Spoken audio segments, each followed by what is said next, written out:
Hey everyone, welcome to Jack of All Trades. And today we have our special guest back, Matt, who is the Pop Sequentialism author and Gallery 30 South owner. And today he's here to talk to us about NFTs. Hey Welcome guys, back, thanks Matt. for having me back. I love it. Pleasure to have you Welcome here. back. This time I'm actually in the gallery. You can see behind me the 9th annual coaster show.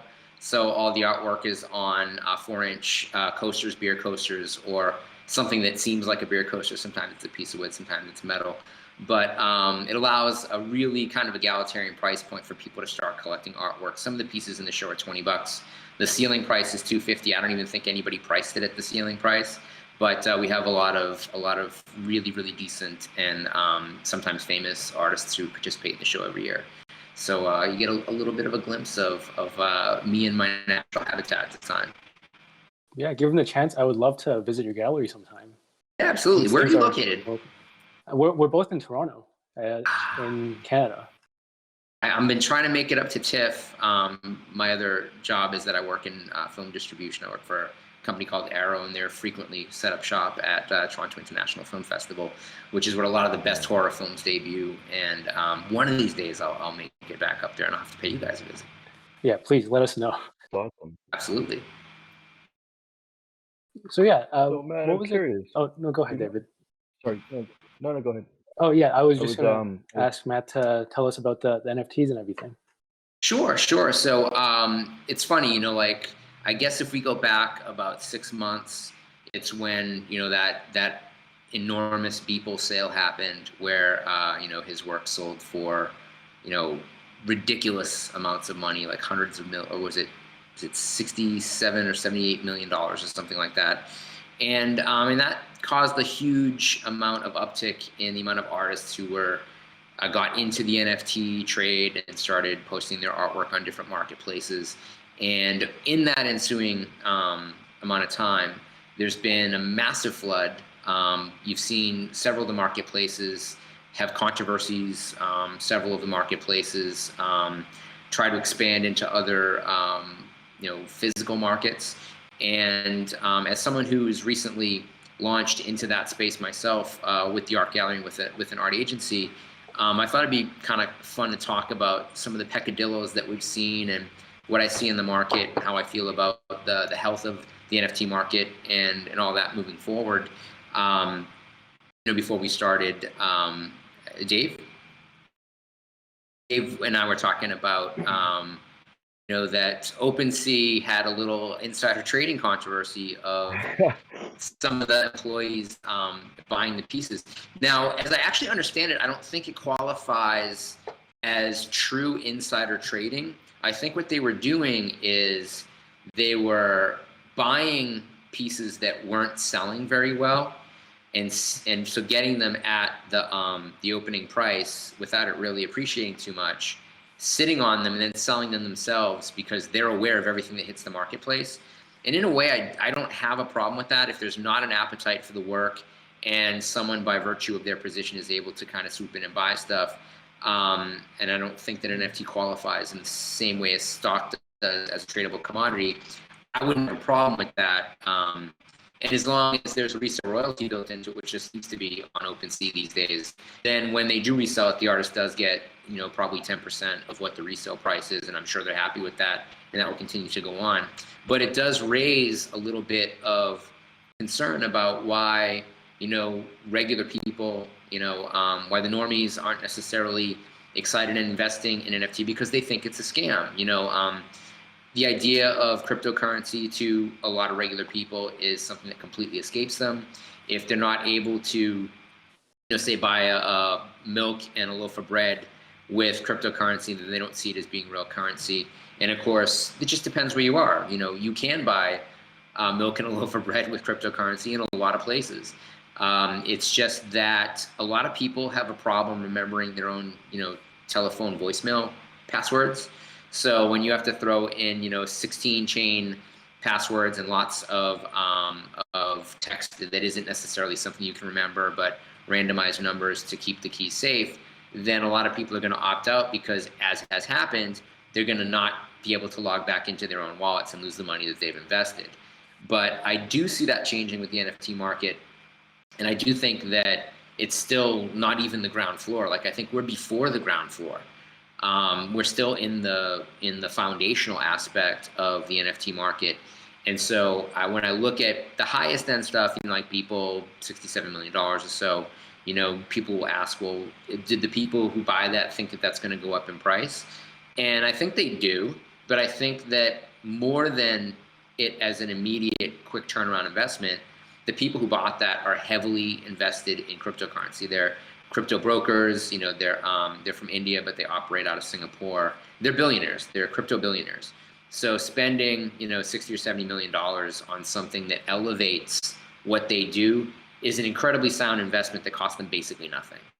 And so the money they spent has already been worthwhile because it's gotten more attention on the NFT market and on cryptocurrency, which they benefit from as people who run an exchange. But I do think that in a couple of years that you could see that resell for something like $200, $300 million. So when you're looking at artwork that is debuting at half an ether, if you are invested in crypto, you should be buying like anything that has a good reputation as a meme that's being offered in the NFT marketplace, because it's never getting any cheaper than that. And some of these things are going to go exponential. A question I have about that though, how can people differentiate something that is like a good NFT between something that's like a really crappy, just nothing, like that nobody knows about? I mean, there's a couple of ways. My first like baseline gut way that I look at something is, do I like it? And I think that, any type of investment, whether we're talking about comic books or we're talking about baseball cards or we're talking about pork bellies, if you're going to be successful as someone trading in them, you have to know that market. So you have to know the pork belly trade to be a wise investor in selling commodities like pork bellies or coffee or zinc. And the same is true of baseball cards. The same is true of comic books, and any tradable thing, anything that you can invest in that can make you money. The more expertise you have in it, the better investor you are, the more informed investor you are, the more likely you are to financially benefit from it. I think that the people who are really buying and selling NFTs on a regular basis, mainly younger people, I would say, kids who have sort of come of age in an investment sense during the age of cryptocurrency. So they are less than 10 years in the financial investing market. And so that covers the era of cryptocurrency. And they know what they like. And they're buying memes that they've seen on their phones, on Instagram, in 4chan chat rooms, dropped into posts on Facebook. They're seeing their uncool, unhip, aunts, uncles, teachers sharing memes that they knew about 3 years ago as they hit, a wider audience. And that signals to them, wow, this thing that I knew about is now mass market. And there's huge bragging rights in owning that, not only among my peers and people that I think are cool, but even people I think are uncool know what this is. And so that same thing that may drive you away from following a particular band because you don't like it, we hate it when our friends become successful, says Morrissey, that it pays off in any kind of notion about ownership. If I own that piece, if I can pull it up on my phone, show you my wallet, and be like, hey, I own this piece. There's huge bragging rights in that. So I think the more vested you are in just aware of what's happening in the market and what's going up, will benefit you. And of course, Discord is a huge home for that. So I don't know of any people who are really buying and selling NFTs that aren't, following several, if not several hundred Discord groups. So I think that's a big differentiator. That actually opens up a couple of different threads for me. One, I think we touched on it a little bit earlier. I mean, I think a lot of these people, you're right, a lot of these people buying the NFTs are crypto rich. I mean, just in the last maybe 12 months, they 10x maybe. Yeah. At least. So they have the income to play with something like this. It's monopoly money to them, right? It's not real until you pull it out and put it in a bank account. Now, I've been like that with my PayPal account. Like when I'm buying and selling comic art or animation art, and I look and I see that, I've got a lot of money in my PayPal, and then I see something that I want to buy, if I could just like send that out before it hurts, before it hits a bank statement, I'm much more likely to make that purchase at a higher price point than perhaps I might think I would. Comic books especially, you know, like in graded comics, I've been heavily invested in comics over the last few years. I was always a comic collector. I sold collections. I buy comic art and animation. You know, we've talked about animation. But I think like in the last couple of months, as I've seen stuff that I was sitting on waiting for something to happen, just kind of thinking, predicting what I thought would happen either in the Marvel universe, the DC universe, or independents that were being overlooked that I didn't see, I didn't think were achieving the fair market value assignment that they should.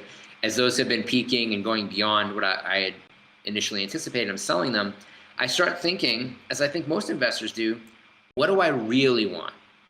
Right? Like, what do I want that I'm proud to have, that I'm happy to hold in my hands, or even look at on a ledger and say, this gives me joy? And I've gone back and I've looked for a few of those things. Luckily, the stuff that I love and I'm able to kind of be somewhat, maybe it's my Libra, you know, essence, that I'm able to balance these things.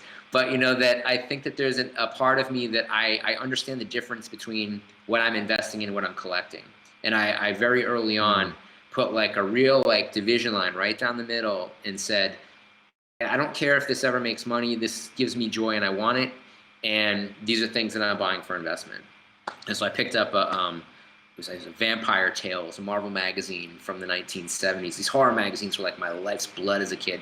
They were a forbidden fruit. They were clearly too adult for, you know, single digit me, you know, and there was something a little salacious about it. And you guys froze it? And so that's what I was collecting. But yeah, I think you're right.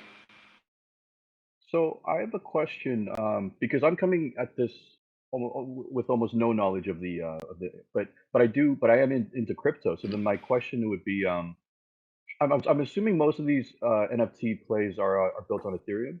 Almost everything that you're seeing achieving high dollar value is built on Ethereum. Ethereum is the most common platform to be building on. There's others. There's quite a few others that I think are going to gain some momentum and definitely pick up speed because they're way cheaper to mint and gas on. Yeah.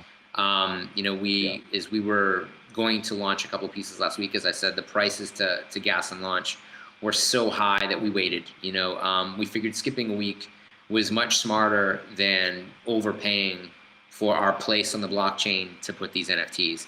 There's a new thing that's happening where people are sort of buying a box, like a storage box, we'll say, within a blockchain and keeping everything in that box so that you're linking back with the NFT sale, not to a position on necessarily the marketplace itself, but to this other thing. And by linking back into the marketplace, you're able to carry over your resale royalties and you know, the reason why you really want things bought and sold as an NFT, which is the line of provenance. So it's decentralized, and it's further decentralized even than I think a lot of people think about it, which makes it very different from the standard way of putting things up on an Ethereum chain and selling it on Nifty Gateway or Super Rare or Foundation and certainly OpenSea. But then very, very different from a centralized exchange like Binance. So that actually kind of leads me to my other question, because I'm wondering where the future of this is heading. In that, so let's say we got a future where there's a couple of some smart contract chains with varying levels of market share. I think, would you agree they're heading towards a point where they're going to have some interoperability where the tokens can kind of jump from chain to chain? In a way, isn't that kind of already happening? Because most people will put their money into a single exchange and they will buy and sell the available tokens within that exchange. So when they look in their wallets, maybe they've got X amount of Bitcoin, X amount of Ethereum, and then things like Tron or you know, Doge and sort of like coins that don't get as much attention, we'll say. You know, and if you go back 2 years, you know, there were quite a few exchanges that only offered 4 or 5 coins. That's much less common. Certainly when I first got into purchasing and selling, I bought my first Bitcoin from a Bitcoin ATM in West Hollywood, and then immediately set up a wallet on Binance to be able to turn that into other coins that were less available on the markets, including Ethereum at that time, which was not readily available. I mean, this is when Ethereum was about I think it was like $3.75 per Ethereum. And I did a podcast about it, and by the time the podcast aired, it was worth $7.58. And I'm like, oh no, this is too late. It's already doubled. You know, what could happen from here? You know, and then of course a year later it was bananas. So you know, now it fluctuates up and above. I don't think it's gone below $700 or $800 in years at this point. But I think people are really more interested in a marketplace that will allow them to have multiple coins and an ease of use on the exchange. And that's why, you know, we'll say people that would have been my parents' age, were they still alive, who are starting to diversify their portfolios, because a lot of them got wiped out in the financial collapse. So they had invested in stocks. They were told this is a safe place to put your money, and it went away. And I think that at this point, post 2008, we all understand that all markets are volatile. So no matter where you're parking your money, it's a risk. And I think the growth spurt of collectibles has brought things back to, at least this is tangible. This is something I can put my hands on. You know, the sale of art, you know, getting exponentially higher and higher. I mean, we can talk about things like Salvador Mundi, and Salvador Mundi is controversial because is it a Da Vinci, you know? But, you know, when you look at things that are created digitally, you know exactly where they were born. You can see where they started on the exchange.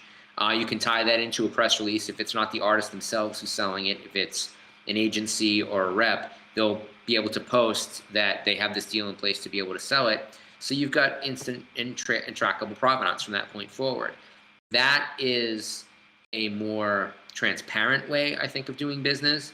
And when it comes to collectors, I'll ask you this. So you see a toy that you used to have as a kid go up at market and it sells for like $100,000, so like a Pokemon card. You're like, or like in my case, I was a little too old for Pokemon. Not that you're ever too old for Pokemon, but it didn't hit at that right point in my life for me to be an early adapter. But I was a Magic the Gathering kid, you know, Magic the Gathering adult. Yeah. 4th edition I started. Yeah, I started Alpha Set Unlimited. Oh shit. So I was before the dark, right around Arabian Nights, and so I had a couple of Moxes. I had a Black Lotus. I sold my Black Lotus, which was heavily played, so it wasn't mint. It wasn't going to get a 9.8 or a 10 or whatever. It was, you know, used, and I sold it in 1997 for like $1,000. You know, if it had been mint, that's a $200,000 card or something at this point, right? So when that goes up for sale, I tell people, I used to have one of those. Well, now on the blockchain, I used to own that, and there's my name right there before the guy who owned it 5 times before the guy that paid $100,000 for it.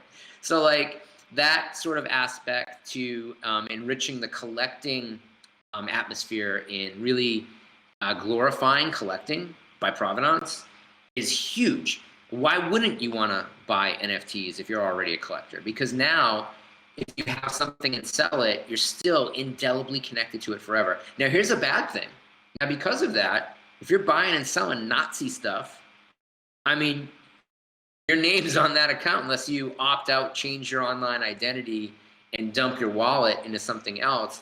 I mean, people may be able to find out that you were buying some shitty stuff, but I don't think that that's necessarily going to be what it is now. We live right now very much in a culture of outrage, and there's very legitimate reasons why somebody might want to collect something that is right now seen as being very politically incorrect, and maybe it's even for the historic value.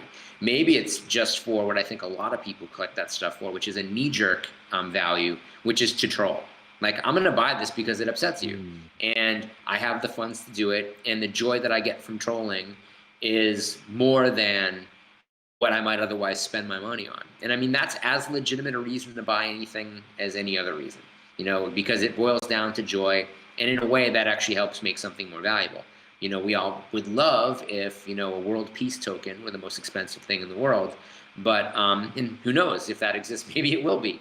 But I think that it has to sort of dovetail into what is interesting to people, what gets attention, and how much of, whether it be the zeitgeist or just like the national attitude or international attitude, is connected to interest in how much that thing sells for. Well, that touches on another subject. I think the outrage came out because the internet kind of grew too fast and people were just exposed to more that they could handle. Mm. But I'm sure over time, this information overload is going to kind of settle down. Everyone's just going to be like, yeah, we understand other people are different than us. Like, it's cool. Yeah. But I mean, like, someone will make an NFT out of Two Girls, One Cup, and somebody will buy that. You know? I mean, they will, and it'll probably sell for $1 million. I mean, and it's horrible, but I mean, it has a historic value. Like, that's one of those, like, you talked about the internet growing too fast and people being inundated Yeah. with too much. That was something nobody wanted to see. But like a Rickroll, if you got somebody to open it, there were points in how disgusting that was. Like in how trolly it was that you exposed someone who never ever wanted to see that to it. You know, and we should say don't look it up. And of course now everybody will look it up if by some reason they're unfamiliar with it. And some people only know it as a meme of a meme, like they only know it as an expression. But you know, there's a lot of stuff like that, and there's a lot of, you know, this is a really interesting thing. So there was recently on, I think it was on Netflix, it might have been on Prime, and I apologize. As someone who works in visual media, I feel bad if I can't, you know, tell exactly what it is. But there was a documentary on the U.S. Gymnastics Association and the horrible abuse that program hid for years, both physical and child sexual abuse. And so one of the girls on that team became a meme years before this story broke for winning a medal at the Olympics and having like an I don't care face. And like, so I knew her as that meme only. Like, and I guess I sort of tangentially knew that she was an Olympian.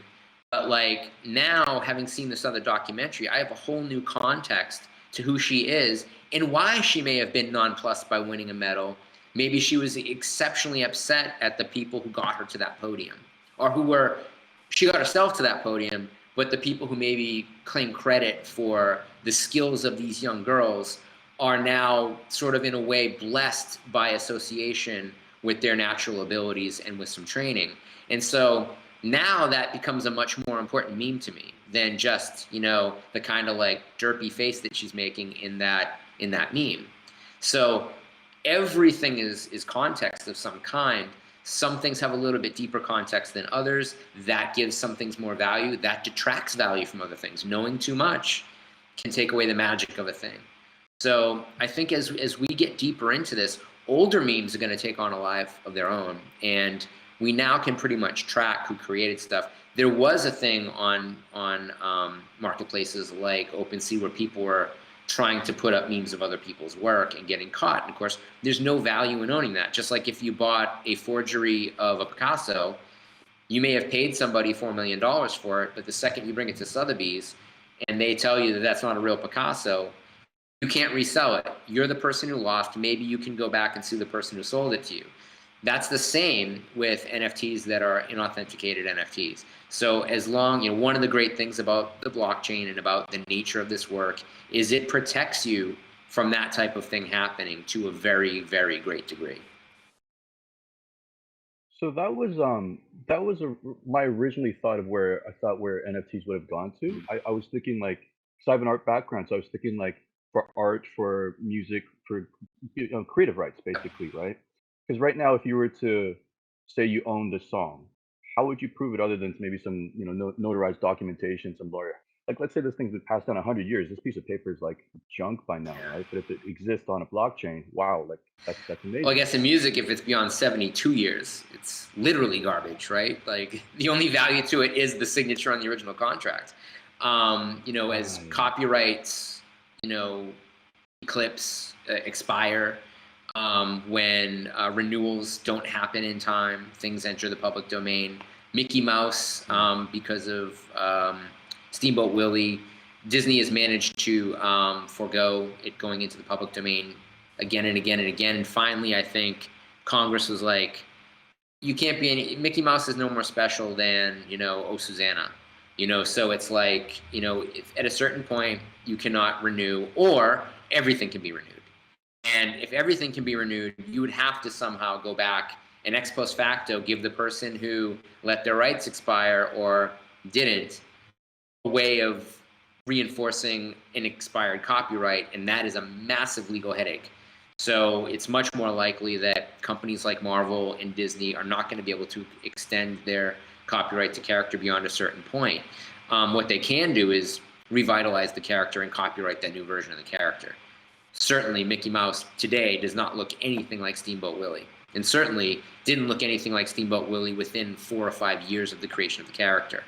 But, you know, you or I could take Steamboat Willie as it was created, not making a new one, but as it was created, and sell it without paying Disney any money. If that has expired at this point, I'm not sure that it has. Right, right. Yeah, so if I was going to make a T-shirt, I could market that thing with Mickey Mouse on it. Yeah. Yeah. So I have a question. Kind of going back to the so I'm thinking about it from like a security standpoint, I guess. So like if all the NFTs are built on Ethereum, I instinctively think what happens if something happens to Ethereum, right? Or even just now, like you're talking about $2,000 fees for a transaction. Like I wouldn't want to trade an NFT that's like worth $50, you know, versus if I was to put that on Binance or ADA, it'd probably cost me pennies on the dollar. But as a collector, you benefit from that high gas fee.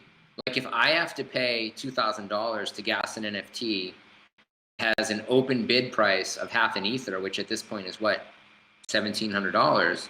I just paid more than the NFT is technically valued at once it enters the marketplace. If you buy that NFT, you're already $700 ahead of the cost of creation. Because we can sort of take NFTs, and you can say there's the aesthetic value, which is what you're actually paying for. There's also the value of its position on the blockchain, which is indelible. So it represents a certain amount of space on a blockchain that already has value because it's connected to a coin. Now, I don't think a lot of people are thinking about that when they're buying and selling NFTs, but I think some people are. And if you're looking to own a large portion of a particular chain, you can do that by buying the things that are minted on it. Why you would want to do that, I'm not quite at the level to speak to, but there's got to be something. There's a bragging right in that too, and knowing that as these rates fluctuate can automatically pushes up the price of an unsold piece. So if I have something that's half an ether, or maybe I priced it half an ether because of how much it cost me to gas it a couple days before, so I have to adjust my entry-level price, and then the price sinks, then smart investors who have plenty of ether will buy stuff that's cheap because the value of ether's gotten less. And in other markets, if the value of ether has gone up, it may be either harder to sell or it may influence the price of previously sold art. So if I have 100 pieces of art with my name on it on the NFT marketplace, and 25 of them are sold and 75 of them have not sold, an increase in value on new pieces automatically makes the older pieces more valuable. If I own one, I may put it back out there immediately just to sell it for what the current pieces sell for based on the new value of Ethereum. So there's a whole instant economy that's built into NFT sales if you understand as a collector how to game that system the same way that people buy and sell currency. You know, the exchange rates made profiting heavily from buying and selling currency difficult. But there have obviously been positions in time where ahead of Brexit, someone's like, oh, I think this is gonna pass. I'm gonna, sell my British pounds now and pick up after the drop. And there's a serious way of making money there. Again, with if you have an artist whose work becomes known, even if they don't become, $1 million NFTs, but if they go from half an ether to 2 ethers, anything you bought at half an ether is now worth, a lot more, than it was before, just by simple math. So there will be people, if there are people continuing to buy new pieces, that will be interested in the old ones because they never had a shot at. If you're talking about additions can get, can really help push the price up on things. I've always been a guy that collected, aside from comics and stuff, but when I buy art, I want unique pieces of art. I was never really a poster collector. I wasn't really a print collector. I wanted to be the guy that said I own that. And so really the blockchain is aimed at people like me who want the pride of ownership. But instantly, you know, like if there's a window of like in the next 24 hours, we're going to sell as many of these as we can sell, and then we're going to cut it off. Then as many people who invest in that piece, that edition stops when the clock stops. That's however many there will be. And if that artist, you know, catches fire, then all of those editions become commodities, like very valuable commodities. So it's a little bit more identifiable than it necessarily is in the rest of the art world, because again, you also have a record of the price. No, most art galleries don't put pricing on artworks on their websites. Half the time, there's not even a sticker that has the title or the price on the wall. At a certain point, some galleries, you know, at a high end, think that that's either gauche or, you know, it's not classy. Other galleries want to be very transparent, say this is what everything costs, don't want to intimidate people who can afford it. You know, I think the big question about walking into a gallery like a Gauguin is it's intimidating because there's no prices on the walls. They want it to be intimidating because they want the people who have the money to spend there to feel special, not like just anybody who walks in. Whereas in my gallery, we have titles and prices on the walls, unless it's for an aesthetic reason that we don't want it to detract from the show. But generally speaking, if that's not the case, there'll be a price list on the wall that tells you what everything is. But for ease of sale and for transparency's sake, I've always posted prices online. Now, granted, after a couple of years, you may want to take those prices down because they no longer reflect the value of that artist's current work. But on the blockchain, it's great because you can go back and look and say, oh, wow, when Beeple started selling his stuff for 0.2 Ether. Now he's selling pieces for millions of dollars. That's a good investment. So like, even if you don't know much, you can just start looking in different marketplaces and seeing what you like, seeing what it's selling for, and then see what's available, either by that artist or people whose art is similar or reflects a similar aesthetic, and then you develop your own taste, and you can kind of develop a smart investment strategy from that. So I actually have this leads me down to a question of value and rarity, I guess, because I'm like you. I was into comic books before. I used to go to the shows and I used to look at. We wouldn't be able to afford it, but I'd look at Jim Lee's cover and see if how much would that be. And the thing about owning something physical is that it's one of one. Yeah. Now the problem with the NFT is it does prove that it's one of one. But so let's say it was one of the NFTs of these what was it, the emoticons, like those emoticons or CryptoPunks yeah. or anything, yeah. Yeah, that's a CryptoPunks, right? So let's say you own an NFT of one of those icons.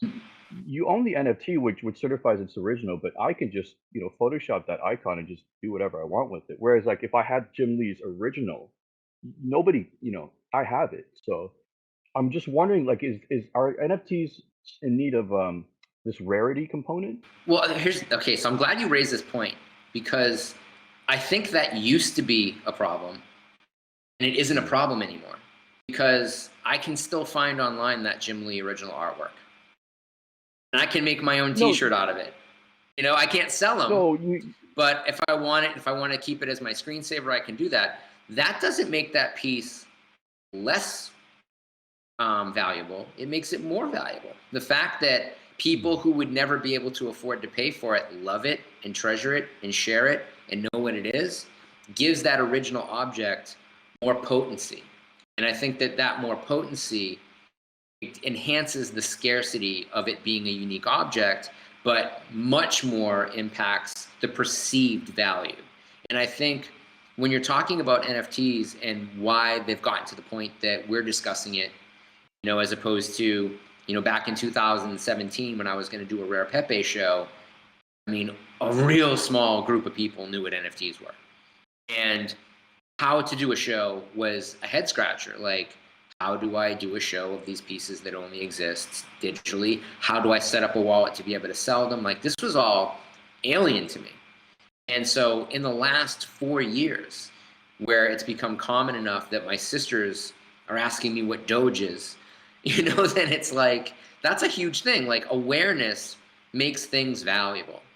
Overkill can drive the price down on things. Overpayment certainly can be something that you can look at in the marketplace, but even that is a bit subjective because if I want it and I have money and I pay more than you think I should have paid, that doesn't mean I overpaid for it. It means I paid more than you would have paid for it. And with unique objects, you have to bear that in mind. Animation cells are a little bit different because animation cells represent a piece of a sequence. And so while they're unique, there are, what's the line from Full Metal Jacket? There are many weapons like this, but this one is mine. It's like, it is part of an edition of sorts, each one of them being unique, not a just mass-produced edition. But in the case of like a Jim Lee cover, like what was it recently, the Punisher War Journal cover with Wolverine was just sold. And I'll say this about that piece. The person who picked it up paid $177,000 for it, I think. And I don't know him in real life, but we're in a group together and he had posted it. Looking at that artwork, it is way better than the published cover. Like the colors that they chose to use on that cover ruined it. I've been saying that about, quite a few artists' work, that if their work came out in the late 80s or the straight through actually to the early 2000s, depending upon what kind of paper it was printed on, like even X23, who comes out of Nyx, the female clone of Wolverine, teenage character, when she got her solo series, the artist who was doing that had this like beautiful economy of line, but an incredible sense of layout and action, so that his panel pages, I think, are even better than his splash pages. But they did this weird like anime airbrush computer coloring on it that just muddied his pencils. And so when people see it, they're like, what's that? Because it doesn't look like what was published at all. But to the point, Jim Lee's a very famous artist, and any cover is going to be a valuable cover. But I and most people who are, comic book art collectors respect that page more because the artwork is legitimately better than the thing that everybody else has, that everybody else can access. So I think you have to bear in mind and consider, if you're going to be investing in things, how different what made an object famous is from what the object is itself. That's not a thing in NFT. NFTs are what they are, and the best NFTs are produced specifically for the NFT space. So I'll give you an example. One of the 5 artists that the NFT agency started with, we started with 5. So we started with José Rodolfo Loaiza Ontiveros, Indecline, Ken Salter, Howard Hallis, and Panic Collective. And Panic Collective and Indecline are connected, but all the rest of them are not like each other. And with José Rodolfo Loaiza Ontiveros, most commonly known as Rodolfo or Rodolfo Loaiza, he's the guy that did the remixed Disney memes. So like 2 princesses kissing each other, 2 princes kissing each other, Pinocchio shooting up heroin, drunk Snow White, which became like a huge meme when Liberty Ross, who's married to the director of Snow White and the Huntsman, tweeted it at Kristen Stewart, who's having an affair with her husband and playing Snow White. And she wrote in the meme, apparently she's not so innocent or so nice, as a straight burn on Kristen Stewart. And this got like millions and millions of views. It wound up in Vanity Fair. So that wasn't the first piece of his we rushed into the NFT space. We'll get there because that's a very, very valuable piece of IP. But we're also not just putting these paintings as NFTs, we're animating them. So we're taking artwork, which is 2D flat artwork inspired by motion animation that's decades older, and putting it back into the media that influenced the work that we all know.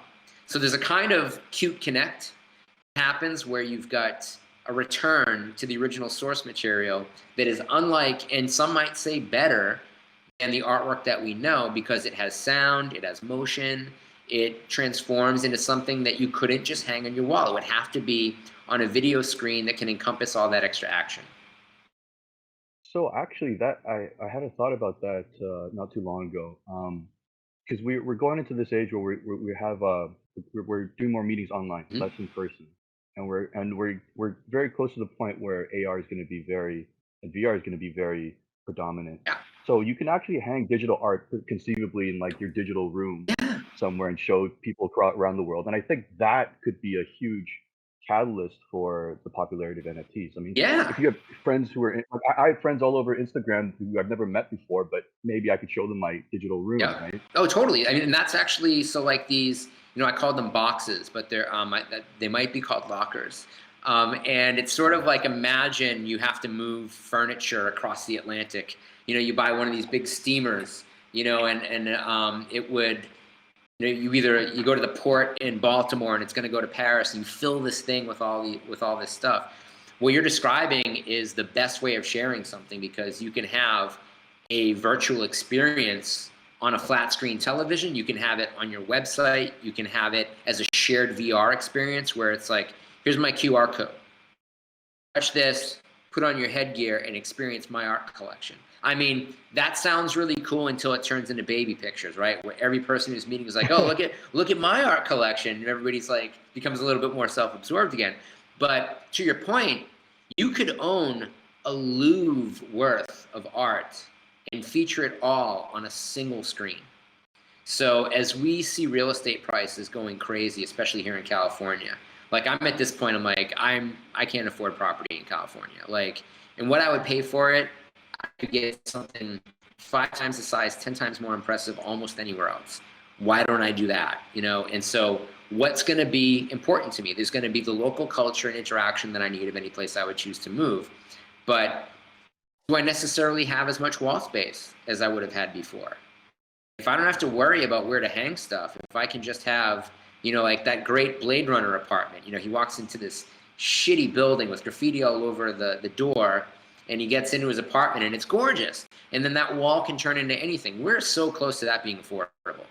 Like, honestly, like a liquid crystal wall is very close to being very affordable, and actually into providing nature environments that will cause you less cancer than the actual nature environments, which is kind of amazing. But if you can turn that into an AR or VR experience just in your own home, or you can have it be something that's programmable by 2 moving projectors along the walls, which is what they showed us in the movie. Very possible. I've seen demos for this. Then you're now transforming how important it is to have a digital art collection. But more to the point, we're now talking about not just that piece of artwork living on the blockchain, but that being just a marker for the piece. Because I want to give you as an artist something that is incredibly higher res than what you can buy and sell through a marketplace. So the maximum megabyte capacity for most of these marketplaces is 50 megabytes. Now, that's not very big. But if when you buy it, I also shoot you a WeTransfer link that's got a 40 gigabyte file, like a movie that you could own, then that's a whole other thing. And I think people are starting to understand that you can go beyond just what's immediately presented on your marketplace to purchase. There are other things that artists are offering. Some artists are offering a physical certificate. People certainly did, and a lot of people don't want that. I'm not sure that I want that. But it's cool. It's going backwards. Yeah.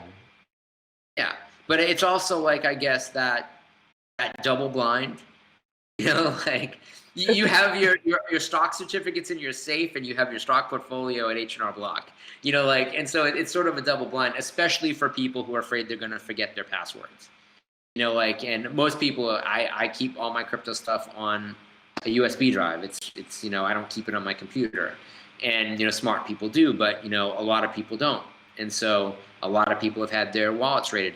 My very first wallet, where I bought Doge when it was like 8 decimal places, 8 zeros back before a cent.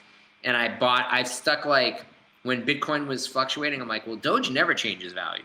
I could just I'll just move my Bitcoin into Doge. This is when Bitcoin, I think this was a while ago. This was probably like $600 a coin or something.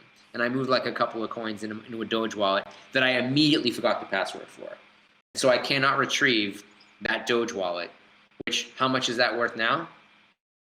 8 decimal places back before a cent, it's worth millions. So, and it was 2 Bitcoins worth. So I would be a billionaire. But it's monopoly money, right? Because it wasn't $1 billion then. And so that's the point, right? That I think that there's going to be some learning curves. There's going to be some levels of adjustment and comfortability before the majority of people who are already putting money into collectibles or in financial markets are comfortable enough to start doing regular cryptocurrency purchases. But I think that crypto art will be a huge motivator for that, because there's an added value to that. No one really boasts. I mean, if you've got 2 Bitcoin, you have a lot of money. You've got like almost $100,000. There's a lot of people that have $100,000. People don't walk around saying, "Hey, look at my bank account."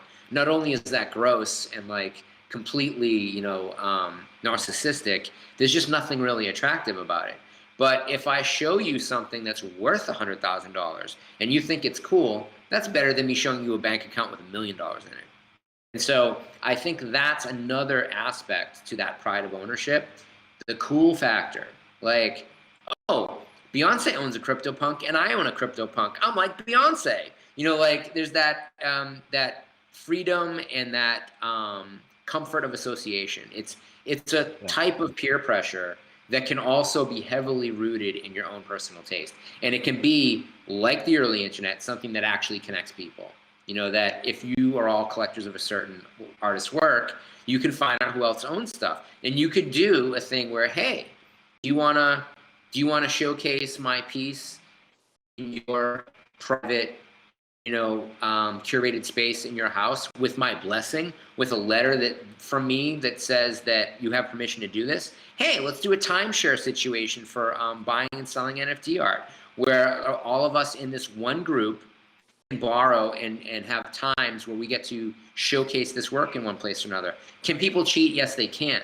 But I think that the people who would be in a single group would be able to share in that capacity without any one of them ever losing the option of holding it. But you could also have funds where people all at one time get to say, I own that piece, by accessing the fund. And if they, for some reason, fall out of we'll say favor with that fund, you can kill their connection to it. You can cut off their access to that piece. But as a building a fund, that becomes really fascinating. We might be able to do that today. I mean, just off the top of my head, you could write a simple smart contract to kind of decide ownership on that, or you could just run a wallet where it's multi-sig. Right. Each one of you have the keys to that. But yeah, it actually opens up a lot of interesting possibilities. You could have 5 people that joint gallery. Yeah, that have a shared gallery that sort of have their own museums in their own houses. I mean, there's endless possibilities to why it's a good reason to get involved in NFT, because I think, and certainly there's some stuff that hasn't arrived yet, right? Just like Jim Lee has held back that interconnected cover to X-Men #1. It's like 5 different pieces of artwork, which he just did this funny sketch, online where the drummer from System of a Down accidentally spills coffee on it. Supposedly it's like a gag, but he held back his most important piece of artwork until his other pieces were selling up above $150,000, and he anticipates that piece will beat the Todd McFarlane record, $686,000 for the Amazing Spider-Man cover he's holding up the Hulk. I mean, it takes 5 pieces of artwork to do that. Sure, is it one piece of artwork? Kind of. But it's a smart thing to do. He's held back that rock star piece because he knows it's worth money. McFarlane for years owned all of his own art, and he traded some of it years ago, and that's what we're seeing hitting the market these days. But a lot of stuff went early. Like I know people that bought almost all the artwork for Warren publications in the 70s. Creepy, Eerie, Vampirella magazine, 1984, 1994, like all of those like awesome newsprint, pseudo-adult, dark, sci-fi, horror publications in the 60s and 70s. All that artwork sold in a handful of sales from Jim Warren's garage in like 1982 or something like that. And the guy got the best of it for next to nothing. And some of it has changed hands over the years, but some of that's still in the same original collections. That stuff is worth a lot of money. That's going to be true of any new to market thing. So these early NFTs, I mean, we may look back in a year and be like, oh my gosh, can you imagine? People were offering their work for half an ether just a year ago. Maybe it's going to start at 10 ether. Like maybe that will be the going rate. But I think the artwork is going to change. A lot of stuff, like CryptoPunks are valuable. I don't get it.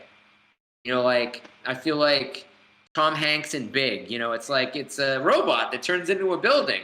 Well, what's fun about playing with a building, and it's like, with the CryptoPunks, I don't feel like they're very interesting. They don't really represent, my aesthetic.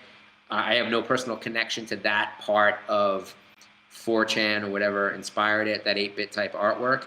But Rodolfo stuff is amazing. Ken Salter's work. Ken Salter is he was a Disney Imagineer. He helped build the new Star Wars land. He worked with Jeff Koons, developing the Balloon Rabbit, like engineering that stuff. I mean, he's an important guy when it comes to patents on technology that feeds back into the art space. He's a musician, and his work, he creates these kind of mimetic mandala images, and those pieces are like incredible that you can use for meditation and mindfulness. He also has Parkinson's disease, and he helped, he built this machine that creates this artwork that he can then kind of control. I mean, like, owning a piece of that is incredible. Like, these are going up at half an ether. There's no way that stuff doesn't become extremely valuable. There's no way that museums aren't buying this from the people who bought those first NFTs.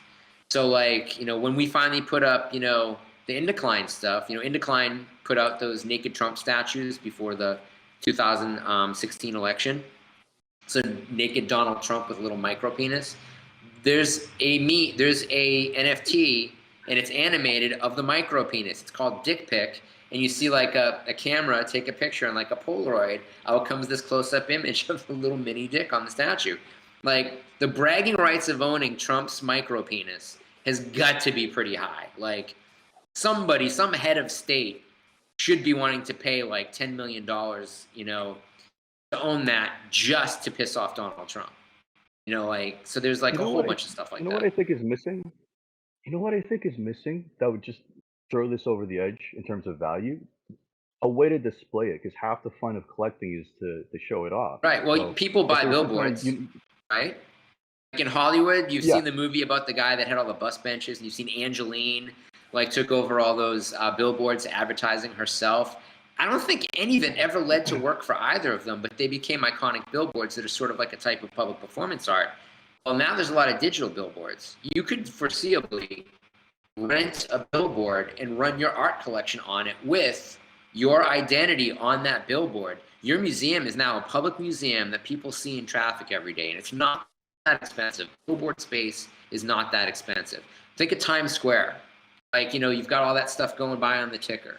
What if instead on the bottom of the ticker, instead of like NASDAQ prices like you see in the bottom of like Fox News or MSNBC, it had like artwork, or it had QR codes that you could take a picture of with your phone and then have this entire experience? I mean, companies do that all the time, but an art collector or someone who's an art patron can absolutely do that, and they do.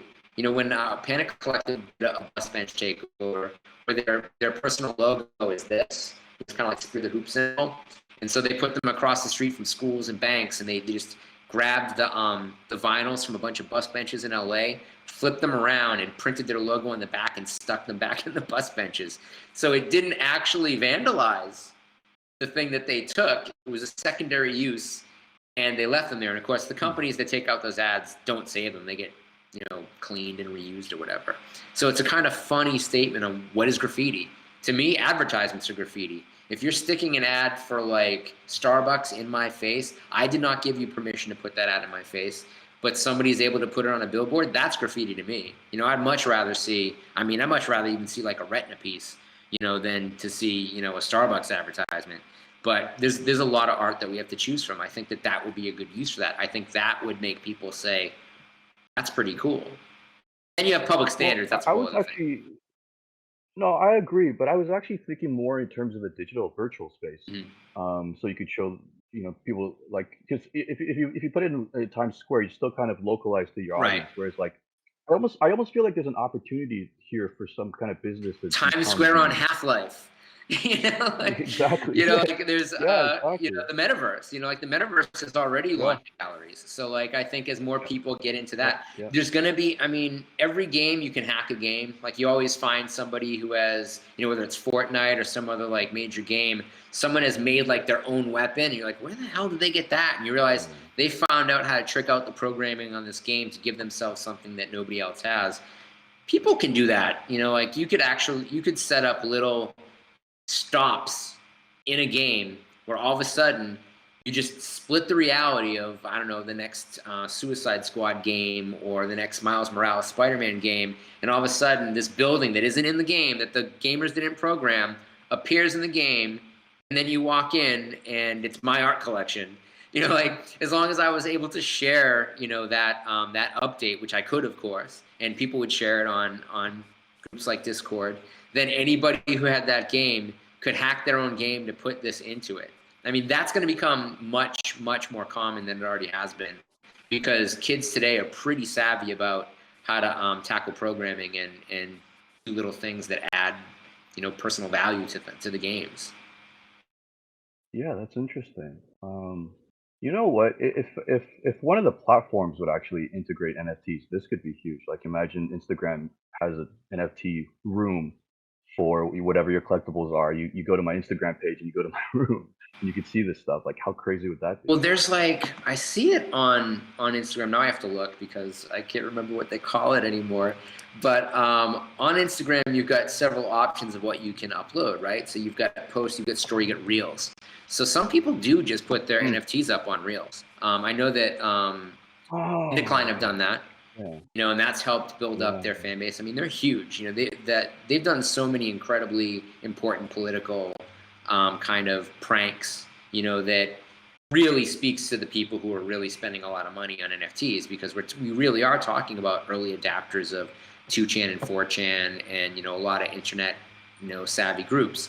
And so they love that kind of gotcha stuff, and they love that kind of guerrilla, political art stuff. So, it's all about finding your audience, right? Like, here's the thing, like a lot of artists went on to OpenSea and launched their artwork. A tree fell in the woods. Like nobody knew, nobody was aware. They have 4 followers. It doesn't matter. Like it really, you have to have an amount of marketing behind it for it to really take off.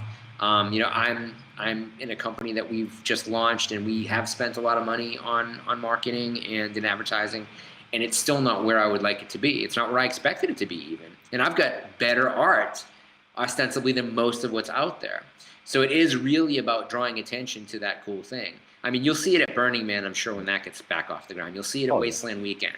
You're going to see it like where a lot of techno-savvy people gather and do things. A friend of mine he was all over Europe hitting all these crypto conferences in the last month and a half, from seriously Croatia to Switzerland. And then he was back in the US, and he was in Denver, and he's been in San Francisco at all these crypto conferences. And a lot of what they're looking at is, well, we need to build crypto cities. Like we need to build an infrastructure that is from that same groupthink that led to things like Burning Man, before they became like, just a party in the desert for rich people that hire people to air condition their tents. But like, there's an element of that anarchist that's good anarchy, that is trying to improve the world. 3D printing of buildings, and stuff like that. And how do you, atmospheric water collectors, the type of stuff that seems like science fiction that is absolutely possible, no one's really doing it. And it takes a lot of will and it takes a lot of resource. It doesn't necessarily take a lot of money, but a lot of the guys that made a fortune in crypto early have a lot of resource and are trying to think like, well, how do I use this well? Like you can't take everything out of the system. You still want to maintain the importance of why cryptocurrency is a thing. It should be ostensibly better than a centralized currency. We touched on Binance, and I have to talk about Binance. We were going to launch on Binance's platform because they were using proof of value, not proof of work, as the machine behind their gassing and minting of NFTs. So it's greener. It's I know that I would call it green, but it's less impactful, less harmful than the standard amount of electricity and resource that goes into usually minting NFTs. You'll see this on any time you mention NFTs. You go into some group on Facebook where people read something by somebody who they trust, but they don't know. It's like, we all know that you can hit a switch on the wall and the light comes on. And we know that it's electricity, but we can't all tell you exactly why that happens.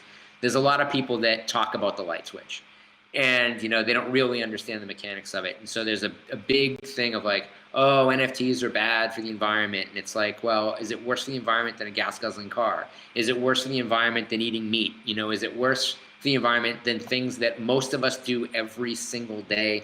No, it isn't.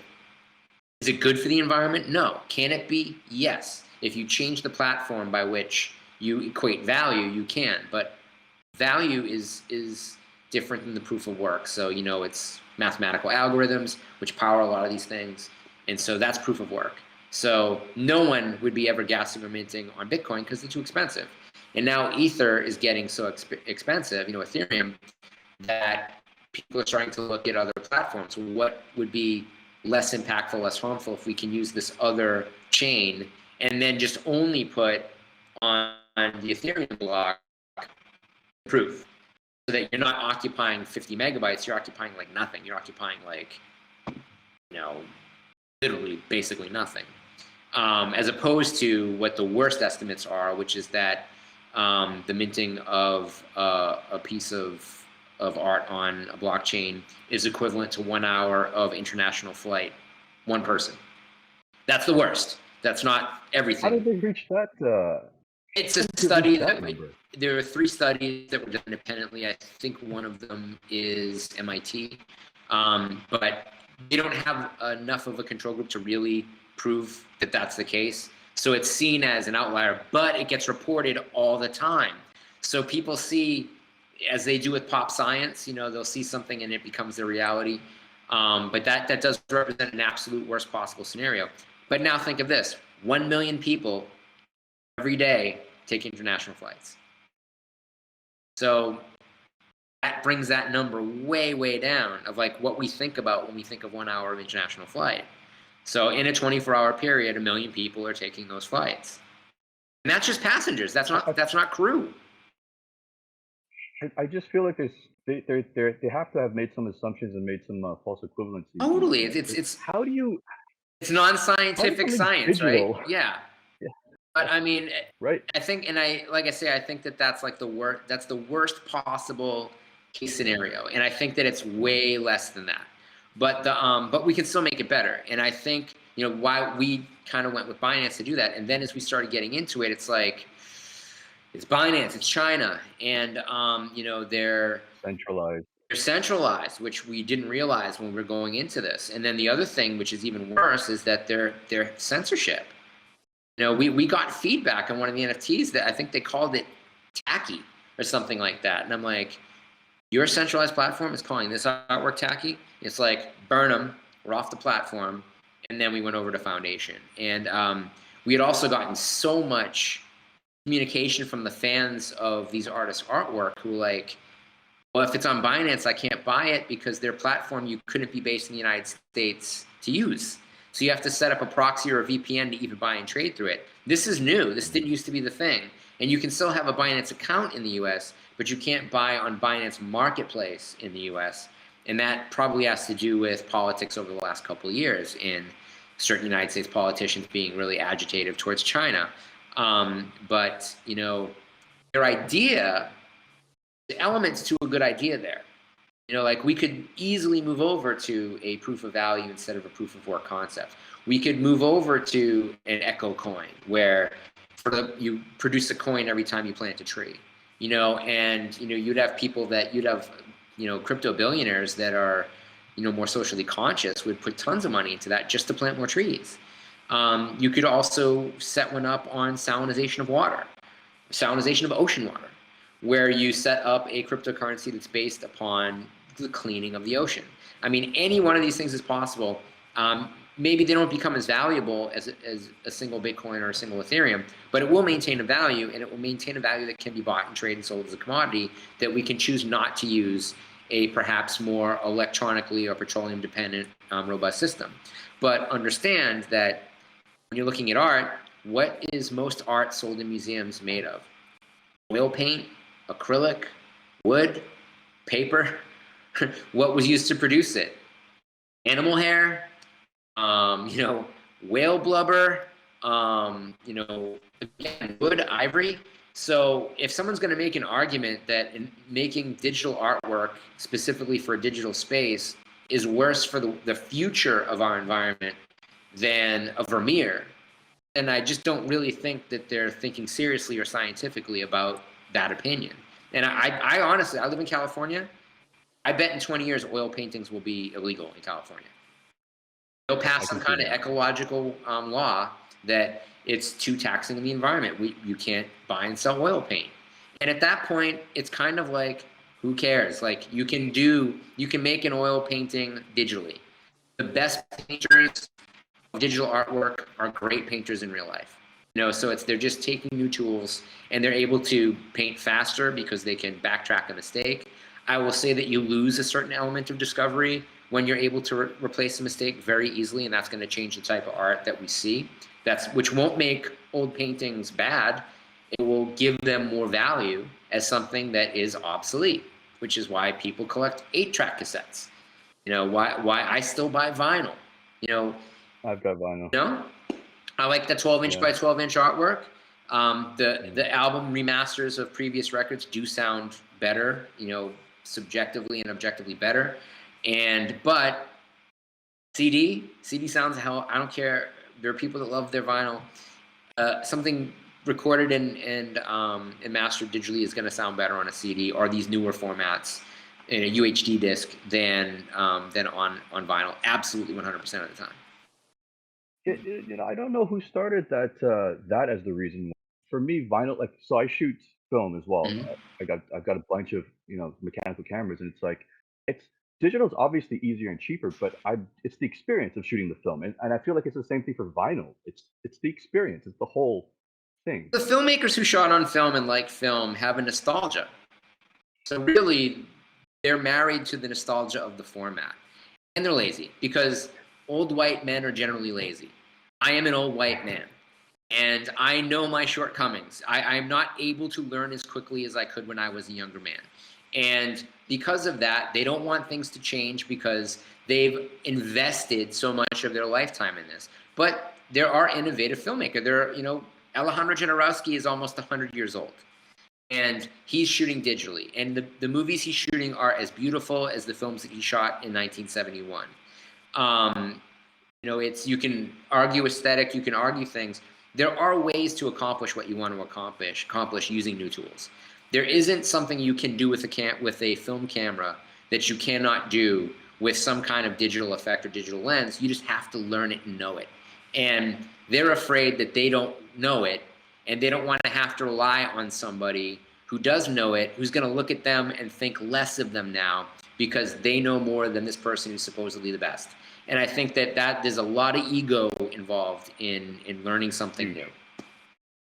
I agree.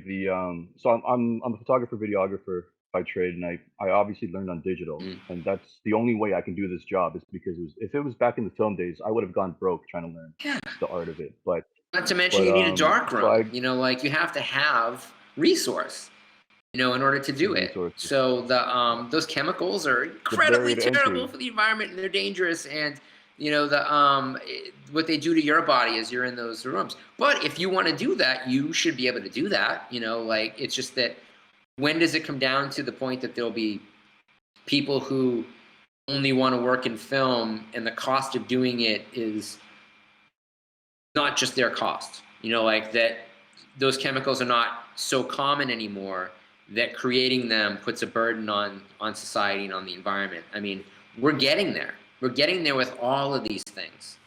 I'm sure that right now I could stick some weird sticker on the back of my laptop and sit outside and the sun would power my laptop. Now my battery isn't different. So that battery is eventually going to hit a landfill, because what's more toxic than a laptop battery? I mean, maybe a nuclear weapon, but actually, I got to mention that there's a guy in California right now. He's a co-founder of Tesla. He's opened a recycling plant. So the lithium-ion batteries, theoretically, 90 to 95% of the components are actually recyclable. That's great. We don't have the manufacturing. So his mission is now, because what they're saying is we're going to mine a sufficient amount, and then thereafter we're just going to continue recycling that. Yeah. And so we wouldn't mine any further. So that's the dream. Yeah. So and that's the sad part, is most people do think batteries are toxic and one-time use, and they do throw them out. But there's actually quite a few companies now trying to recycle them. That's good. I mean, again, that's one more reason to move into digital art. You know, it's like, Yes. that's like, that 100%. just proves. So I was in a comic book like podcast room on Facebook. A friend of mine is one of the two hosts, and the other host is, I might have met him, I'm not sure. But it's sort of like an echo chamber for people who don't want things to change. Like they're all comic book collectors, but they don't want to admit that, well, shoot, buying and reading physical comic books is bad for the environment. Like there's no reason to do it except to collect it. And I collect them. I'm not saying I'm better than they are, but I also don't think it's virtuous. And maybe part of the value of it as we move forward will be, like in a Ray Bradbury world, that you don't use paper that way anymore. It's not necessarily that, the word is forbidden to us, but that the format itself is obsolete, and that gives something value. People collect fossils. These are modern fossils. These are modern fossils that are still being made, that at some point are going to go away. And the ones that are being made right now are being made at such a scarcer quantity that they stand to be much more valuable than the ones that came before. Last week, Amazing Fantasy number 15, the first appearance of Spider-Man, 1962, just sold for $3.6 million. That's way more than the last sale for Action Comics number 1, first appearance of Superman, which is more than 20 years older, or Detective Comics number 27, the first appearance of Batman, which is also many years older, that's 1938, I believe, and I think so. And so we're seeing that people are starting to understand that mint condition rare things are extremely valuable and they're tangible. And during this whole lockdown, people started collecting things again, started surrounding themselves with little pieces of happiness. And I think they're hooked. I don't think they're going to stop doing it. And if you accumulate a lot of things, like you mentioned you played Magic the Gathering. Did you ever play Dungeons and Dragons? No. I play it. Yeah, we talked about that. That's right. So Dungeons and Dragons, what is the most valuable thing that you can find on a low-level campaign? A bag of holding. Yep. You can carry a lot of jewels in it. Like, what good is it finding a dragon's lair filled with gold if you can only carry one bag of gold back? And like most dungeon masters don't even take into consideration physics, and they'll let a party take everything out of that cave. You're like, so how do we get all that stuff out of that cave? But like, that's what digital collecting does. Digital collecting is a bag of holding. It is a magical item that lets you carry almost everything with you no matter where you go. And you can choose to have a 17-inch wide bag of digital art holding, or you can choose to have phone, or you can choose to keep it on a USB. Like, the possibilities of collecting when you're collecting something that is tangible in a sense, but not physically occupying space, allows us so many more possibilities as collectors, as exhibitors, as institutions, as legacy. And I think that when people really grasp that, then the whole NFT market will really start its ascent, because it hasn't really started its ascent. It's like I say, we're in the sub-basement. The awareness was kicked off when Beeple's piece sold for that much. He had actually sold quite a few pieces for more than $1 million prior. But it didn't get a lot of attention because nobody was.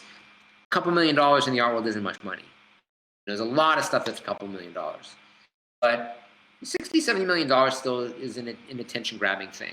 And I think there was also a sense among the art cognoscenti that it wasn't a particularly good art piece or something. judgy about it. But in truth, it's what? It's like 13 years of work or something. You know, it's like, come on, it's huge. That's an amazing thing. Like someone being able to sell that, just the physical idea of selling 13 years of a new work every day. Where would you put that? Like as a collector, in various sizes. You know, it's like. So I think that it was an eye opener. It was like the first. You know, it landed the first blow. But it certainly hasn't really, it's like pre-fight. You know, it's like, that's, you know, when they're before even the press conference, when they start talking noise about each other. It's like, this is pre-game. This is before the league. This is people saying, hey, what are they doing over there?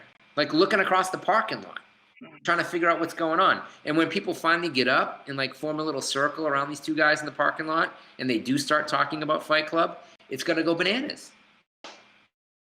So I think you just touched on something. You just made me realize something. I think that's the issue. There needs to be a quote unquote league. Mm-hmm. I mean, right now it's kind of the Wild West. It's unorganized. Like, how many wallets can you hold these things in? How many chains do they exist on? But once it's more structured, I suppose. Yep. I mean, you know, then people will have way less hesitance to get into it because it's all explained. It's all, you know, structured. Yeah, the curation is a huge part of that. So seeing things that are a bit more curated make it better. You know, that's why Nifty Gateway and Super Rare became important early on, because they were seriously curated formats.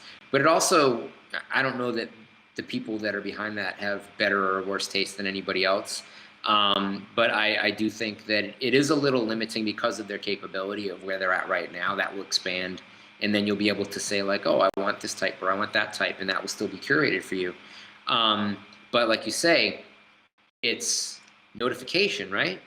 So we need Beyonce, Leonardo DiCaprio, you know, Edith Broad, the Resnicks, the big art collectors of note to dive headlong into record-breaking prices of NFTs, but also into massively collecting people at the top of the bottom. Because what made the Broad collection, you know, before Eli died recently, Edith was the main driver of their collection for years. But they were buying Hearst before it was millions of dollars. They were buying Koons before it was millions of dollars. So they were heavily invested, deep collectors in a handful of artists who they thought were doing very, very interesting work. If they start doing that in the digital space, in the crypto space, then that sends a message to the people who look to them as leaders of thought about what's important to buy in the art world, that it's now time for them to buy in the art world as well. That's when you'll start to see the tipping point. That's when you'll start to see a very big difference between who's big now in the traditional art world and who's big in the digital space. You know, Hearst got in early and did a smart thing. He basically copied what the Panic Collective announced they were going to do, which is that any available physical artwork would be destroyed once it became an NFT. And when you buy that NFT, you get a video of watching them destroy the physical art piece so that you know you're the only one that owns it. He did it a little bit different. He said you have the option of either owning the physical piece or the NFT. And if you buy the physical piece and you only want that, he'll burn the NFT. If you buy the NFT, he'll destroy the physical artwork. So it's a bit of a riff on what the Panic Collective had already announced. But, you know, what's that mean? That means that now the Panic Collective are a thought leader that Damien Hirst is copying. So when their first NFTs actually hit market, you're an idiot if you don't try and get them for the opening price, because it's important work. It's already been deemed important by somebody who's at the very top level of the art market, vis-a-vis him copying their announcement. And I mean, it's not plagiarism, it's different, but it's in the zeitgeist, it's in his mind. The best work being produced for NFTs is being produced specifically for that space. It is of and in the format that people who appreciate digital work like. So it's motion, it's sound, it's often funny, or it's challenging. And so that's very different from necessarily what you might hang on a wall in your house. Like, imagine this. So this is a great idea. People buy architecturally significant buildings. If you go to SciArc, which is arguably the greatest architectural school in the world, You'll go and you'll see their senior projects, and you'll see a dozen buildings that cannot be built. They are physically impossible to build, but you have to dream it before you can build it. What if you could buy a 2 scale, like, you know, we're talking about terabyte file of an actual skyscraper built by a name architect. It only exists in your hand, in your phone, in the metaverse. Isn't that worth the same price as the actual building? Only you don't have to go through the actual expense of building it. Because anybody who's ever built a house, anybody who's ever built a shed, knows that it costs you more than you thought it was going to cost you. But the idea of being able to own the bragging rights to a Pritzker Award-winning architect's work that isn't built because it can't be built, but it can be built virtually, like that should be something that becomes a $100 million NFT. You know, these are things that should be routinely selling in the tens of millions of dollars. They don't exist yet, but they will. You know, there's a whole bunch of musicians and filmmakers who have not adapted to NFT yet that will. And when they do, if they're doing unique pieces like Wu-Tang Clan did with their like one record that they get to steal from you in the night, and that douchebag that drove up the prices on prescription AIDS medication bought, hoping that Taylor Swift would listen to it with him or something crazy like that before he went to jail. If you can own the only recording of it as an NFT, you can choose to do whatever you want with it. You could let everybody listen to it, but you're clearly the person who owns it, and you can even embed, you know, in a shared file that the name of your account is right on it, and you can remain anonymous and just have your public face, whatever your wallet is under, you know, be the benefit from sharing this thing with the world. There's a lot of ways that, in almost every way, it makes more sense as something of value and something that moves forward. But we are a society that is mired in physical things. We are very much connected to the tangible, and by nature of something that is a non-fungible token, there's going to be people that are going to be suspicious of it or not quite understand it and still want to have something else. But it's also, just as we saw people getting into Marie Kondo and like simplifying their lives, this gives you both. This is your cake and eating it too. This is giving you a clean environment that allows you to have a massive collection without clutter, but it also lets you know, it lets you stay a collector. You know, you don't have to feel bad about owning something. And I think there's a heavy amount of shame embedded in simplifying one's life. And I don't think that that's fair. You know what? You just cleared something up for me, because for the longest time I was trying to kind of I guess value and where NFTs are useful or what they could represent. But now you just introduced a brand new idea. Like an NFT, it can facilitate the ownership and trade of abstract things like thoughts, the blueprint. Yeah. Like that's incredible. Actually, that's incredible. Like, so what if you win a contest to meet I don't know, Elon Musk? He's running for charity, Mm-hmm. right? You guys have a conversation. You spark him to say a quote, and he now buys an NFT of that quote. Like, Yeah. how cool is that, right? Like, I mean, that just everything opens up. Like, everything opens up. Yep. That is interesting. Jesus wept. You know, it's like, Yeah. it's endless. You know, I think obviously there's no value to me minting an NFT of a line from the Bible. It exists. It's out there. I didn't invent it. But new things like that, you know, new thought experiments. And I think this is all a huge, hey, if we're living in any kind of hologram, then we just made ourselves more interesting for the players. And that's a good thing. I think that's a damn good thing. And NFT allows that. But also, I think it's a great equalizer. You know, there are people who have a means of creating artwork in a digital space that through physical ailment could never do them in the physical world. And I hope that the NFT is a format that will be much more welcoming to people who have physical disabilities.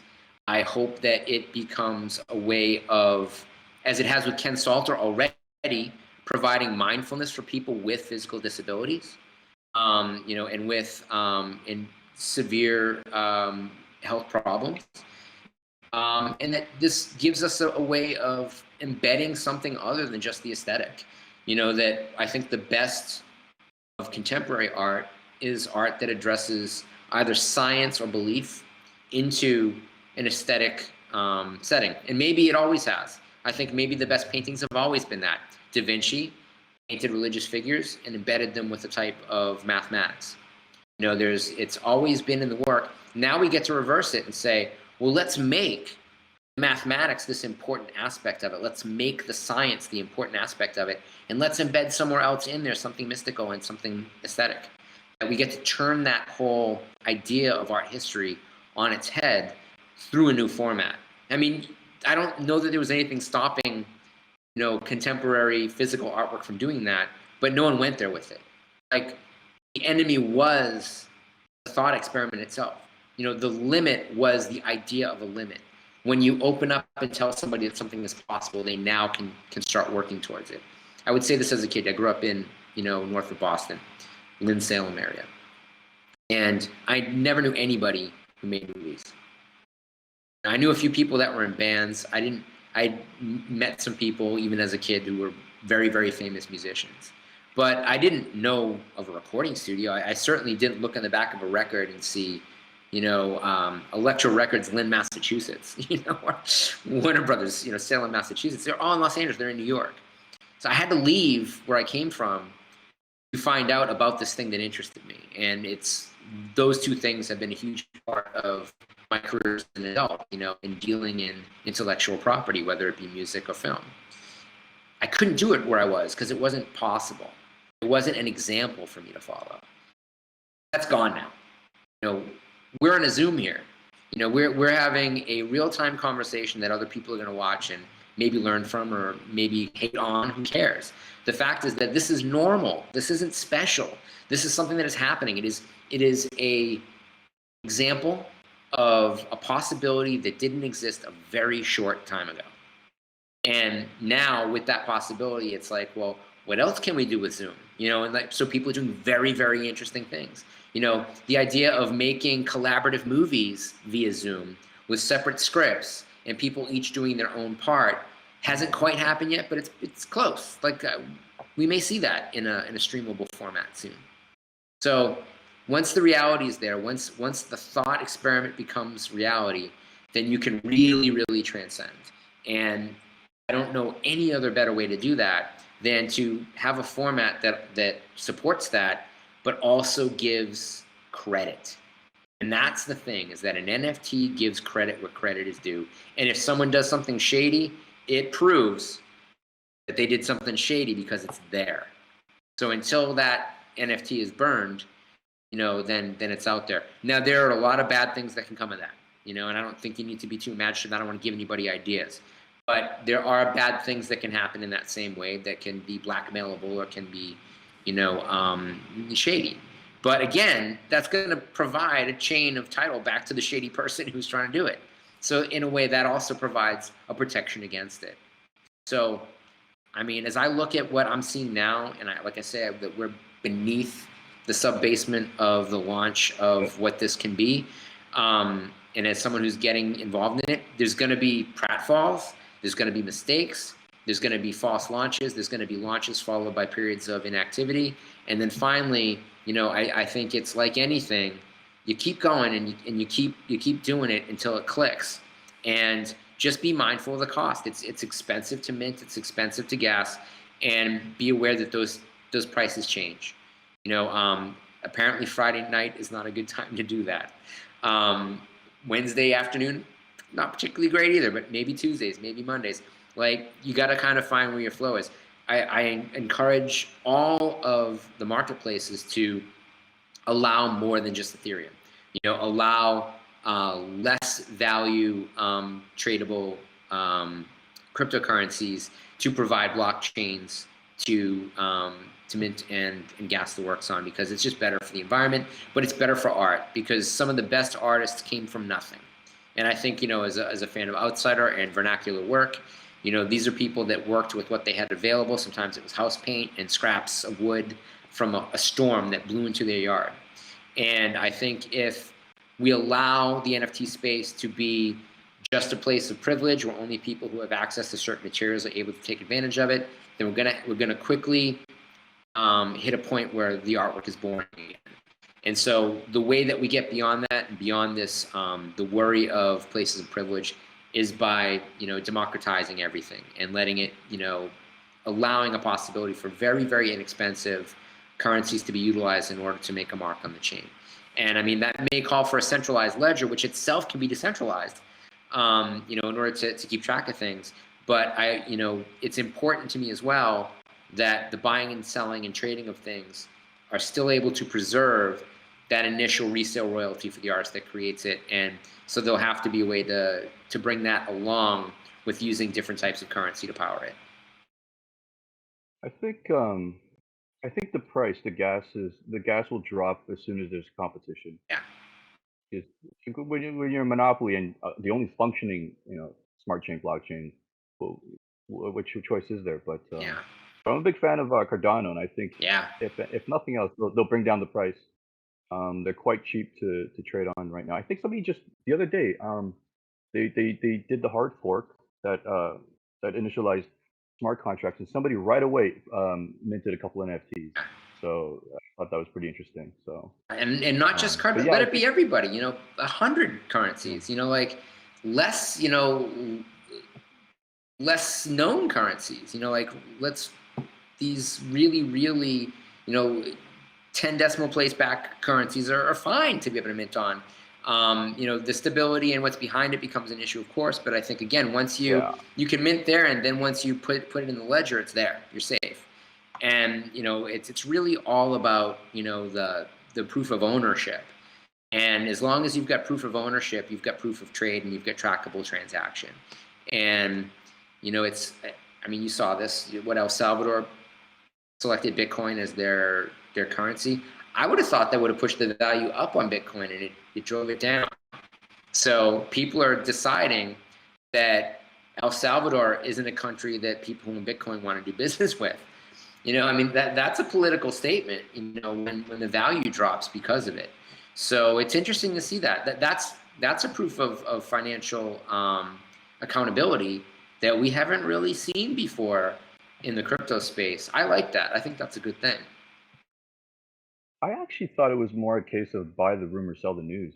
Because you saw the Bitcoin price start to creep up but the weeks leading up to it. I'm like, why would you just arbitrarily creep up in value? What does it really mean, right? I'm too altruistic. I'm too altruistic. Yeah. I was hoping that people hated the regime or whatever, but I guess that makes it possible. I absolutely love that they adopted it. Yeah. No, I absolutely love that they adopted it. But in terms of as an asset class, I don't understand why it would have affected the price at all.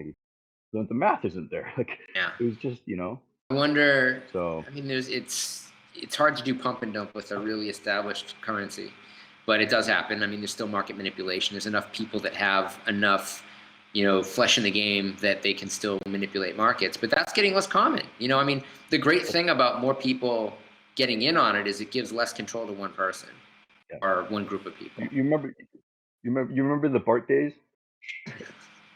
The BART days of Bitcoin? Oh my goodness. Yes. It was so blatant. It was blatant. Yeah.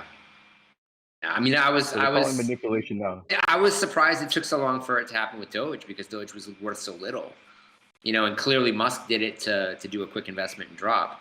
But that's a whole other conversation. But I think I think I addressed most of the stuff that I had wanted to cover with NFTs. If there's anything else that you think we should discuss, I would love to. I will give out a shameless self-promotion, if I may, that you can look on Discord and online for the NFT Art Agency, which you can find at the NFTArtAgency.com. There's links to where the drops are happening on Foundation. The pieces that we have already brought to market are Mexican Mickey by José Rodolfo Ontiveros, and I think we also did the Baby Threesome piece, which was originally titled Spring XXX, but we didn't want the XXX in the title to cause problems in its searchability, so we opted for the Bambi Threesome title. And we've got a couple of the emergence of the third eye pieces from Ken Salter as well. But you can see what we've got up our sleeves. We've posted images of the In Decline pieces, which include the Trump dick pic piece that we talked about, and some of the images from Panic Collective that will be forthcoming. And Howard Hallis, who's the guy who created the Picture of Everything, which was in Wired magazine about a decade ago. It's a 13-foot high, 12-foot wide, incredibly detailed. Like each drawing in it is like almost like a little bit bigger than the head of a pin, of everything from nerd culture, like everything from, like, you know, Star Trek, Star Wars, Lord of the Rings to Harry Potter to Marvel Comics. Like everything is in this. It took Howard Hallis like 13 years to paint it. So in that capacity, it's in that same wheelhouse as the Beeple piece. It's already a famous piece. He's made lenticulars of it. And Howard was a contemporary and partner with Timothy Leary, actually set up the camera that allowed Timothy Leary to die live on the internet. So, you know, Hallis is, you know, straight out of 4chan, created a lot of memes back in the day, really amazing guy, is the biggest collector of Doctor Strange memorabilia in the world. And just a really, really good guy, you know, taught special ed for years in Los Angeles. And so we're really, really happy to be moving forward with that. And a big part of who I've selected are not just people who I know have work that is memeable, that has gotten fame in that capacity, but people that I want to work with and people that I think are good people. So we, you know, there are a lot of artists that I could work with that I've chosen not to, you know, that I either don't support their worldview or just don't necessarily like what their work says about the world. But we are always looking to work with more people who have I think a good outlook on what art can mean and what cultures it can touch and who it benefits. So, but that's the first strike. So if anybody's curious into looking into that, I encourage them to do so. And we're always learning, you know. So it's, again, we started out with an invite as an agency, and so we've been putting up pieces as the agency.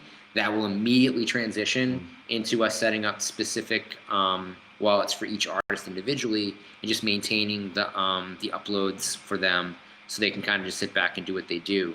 When it comes to animating, you know, Rodolfo's work, we've done the animation to change the pieces. He's loved what he's seen so far, and, you know, he's very much an important part of that conversation. We don't want to do something that would take away from what the original work was. We want the people who own those pieces to still have those pieces, but we do want to make what's available in the marketplace a unique thing for that new buyer. So and anybody who's doing that, I think will rise. I think that that's what they need to do to really get paid attention to. So I've got a question. So what would you tell somebody that wants to get into NFTs now? Because you're the gallery, right? Mm-hmm. So they would need to locate an exchange. Like what are sort of like the 3 things you would tell them to do to be able to be a part of this? I would say I would not go to OpenSea. I think OpenSea is just way too much of the Wild West. I think there's a lot of junk there, and finding the jewels is hard. I would go to places like Foundation, Nifty Gateway, Super Rare, even Rareable, and just take a look and see if there's something that you like. And if you do, right below that person's profile shows what they've sold and how much it's sold for. So you'll get an idea of what the work goes for. And then you'll see what else is available. And then if you can't afford something unique, maybe you can buy an edition and you can get in that way. But anything that's on the market now, I think stands a chance to go up just because of where the market is. You know, we're really in its infancy. But you should buy what you want and investigate the artist. Like, look into what they stand for. You know, one of the good things about us being an agency is we have a page on everybody that we rep. You can get in a couple of minutes everything that you really need to know about the artist that we've brought on board. You'll know what their politics are, probably. You'll know what the aesthetic is that they would want to push forward. You know, within Decline, their politics are not just on their sleeve, they're tattooed sleeves. You know, so it's like, you know, it's pretty easy to spot. But, you know, getting back in and like, why should I collect Howard Hallis? Here's his resume. You know, it's like, here's his past exhibition schedule. You know, like, here's why he's an important artist. If you've never heard of Ken Salter, you can look on that page that we have on Ken Salter and see the projects that he's worked on and the nature of his work. You can see videos of some of the other things that he's created in the past. Same with Panic Collective. You'll see a very scary video when you watch Panic Collective because they're an anonymous group of them speaking, with the voices completely altered and talking about, what they do. And then you'll see the type of art that they do, which is mainly working in the iconography of music and film, taking lyrics and even taking the words of critics and making them artworks. So it's high concept stuff. And sometimes they'll take on a big target. Like they sort of parodied Richard Prince, and did it in a way that Richard Prince would do it, and then Richard Prince retweeted it because he thought it was clever. So like you've got a certain amount of provenance. Like if you want to buy Richard Prince stuff, it's very, very expensive. If you look at Panic Collective and you see them as like the graduate of that school of thought, then you can get their work very, very inexpensively. Even you can look for their physical work, and it's relatively inexpensive.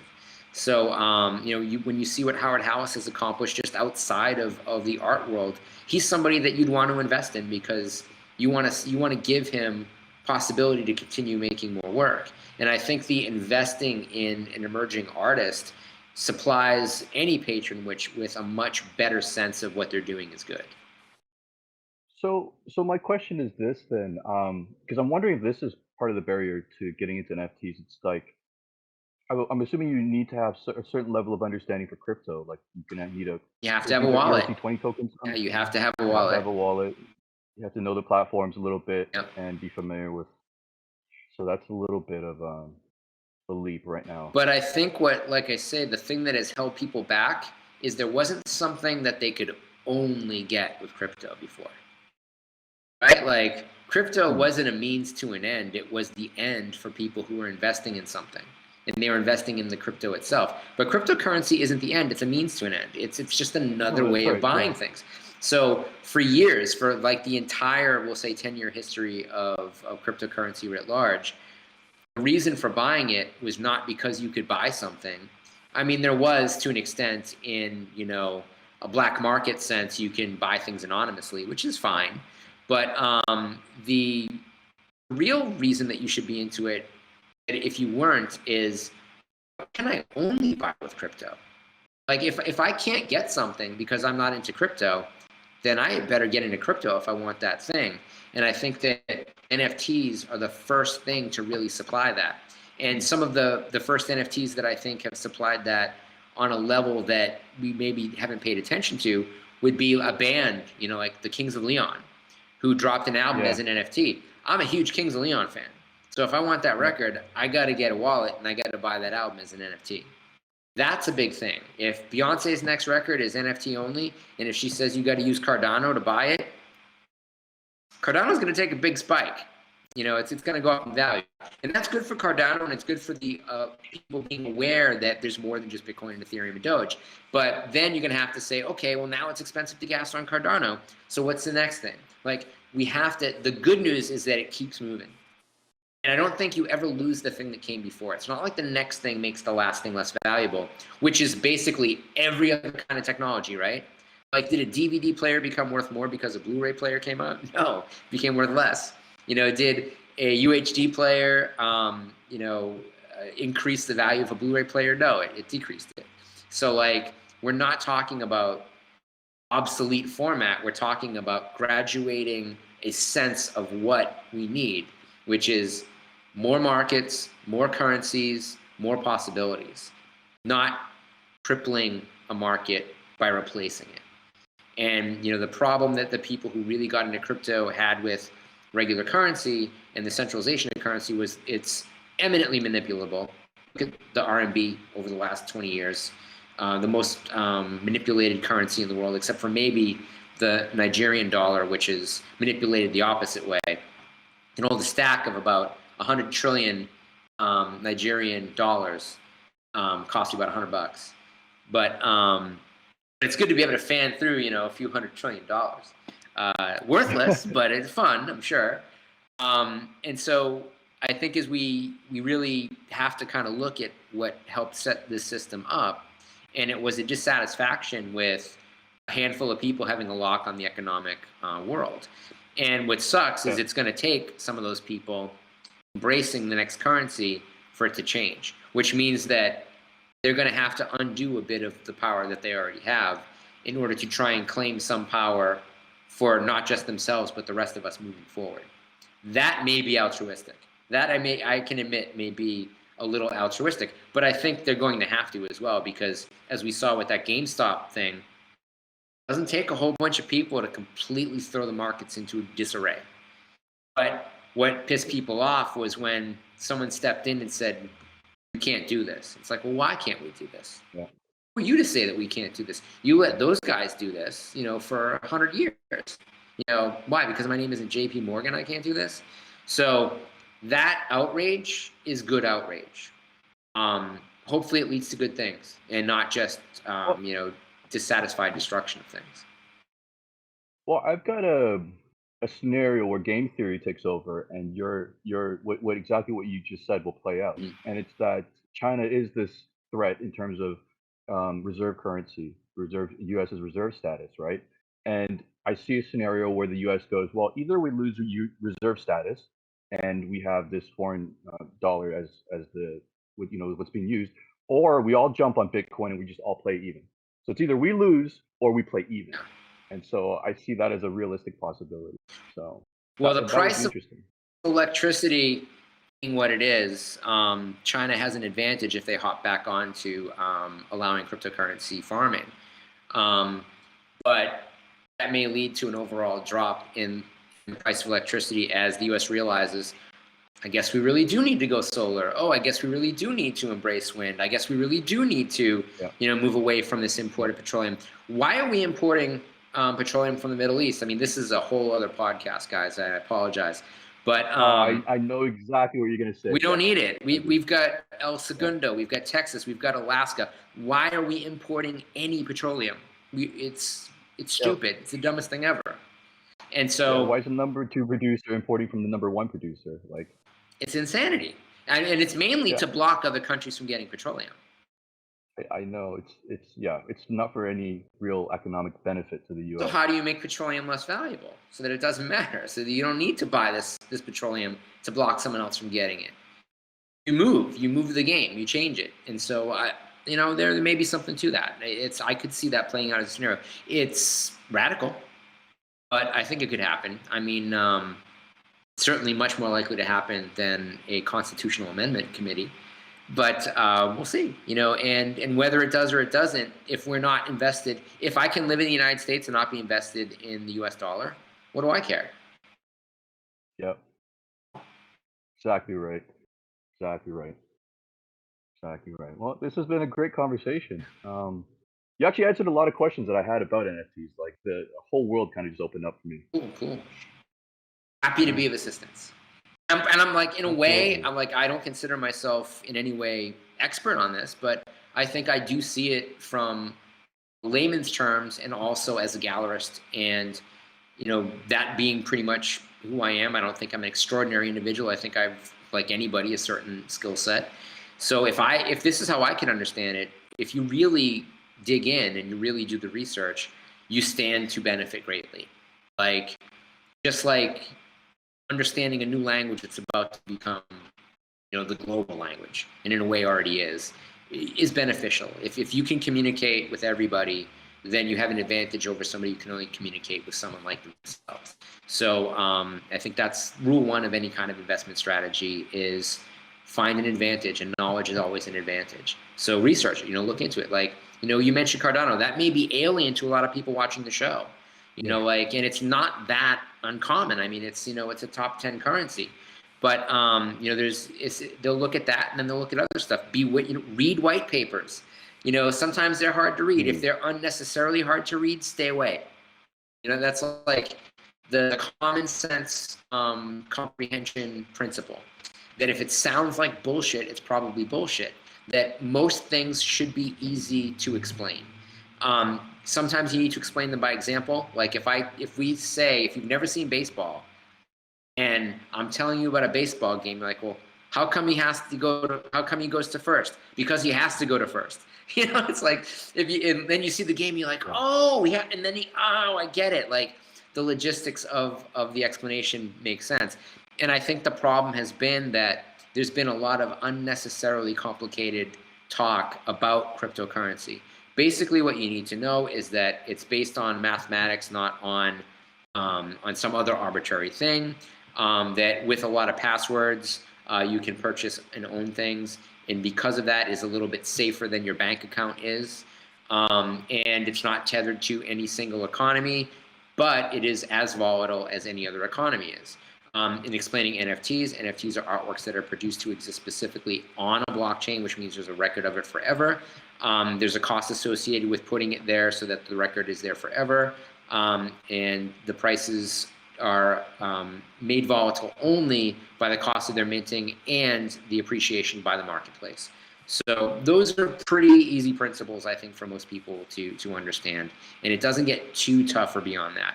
But the physical doing it of getting onto a platform and putting your artwork there, it just requires reading the instructions and taking the steps. And then if you are able to use a platform that you don't have to mint using Ethereum, you can do it relatively inexpensively. And that's how I would do it if you're an artist who just wants to get your work out there in that sense. But you do have people in some of the poorest communities in the world making a living from producing their artwork and putting it up as an NFT, where they could never do that as a gallerist. They couldn't even afford to mail the paintings to a gallery outside of their cities. They would not be able to afford to wrap it up to bring it to a post office. So in that sense, we're already seeing the great democratization of artwork because of NFT art sales. And that has to be seen as a good thing. So, question about that. If you're an artist and you want to mint an NFT, you don't have to go and code it yourself, right? There's businesses or there's some kind of platforms you can go and do that. Some platforms will do it for you, and Foundations is pretty easy to use. You just have to have a wallet to be able to purchase. They use Ethereum, so you have to have a wallet connected to be able to, mint and gas. But and like Binance's was almost cost free, but like I said, there's problems with that, and it's like.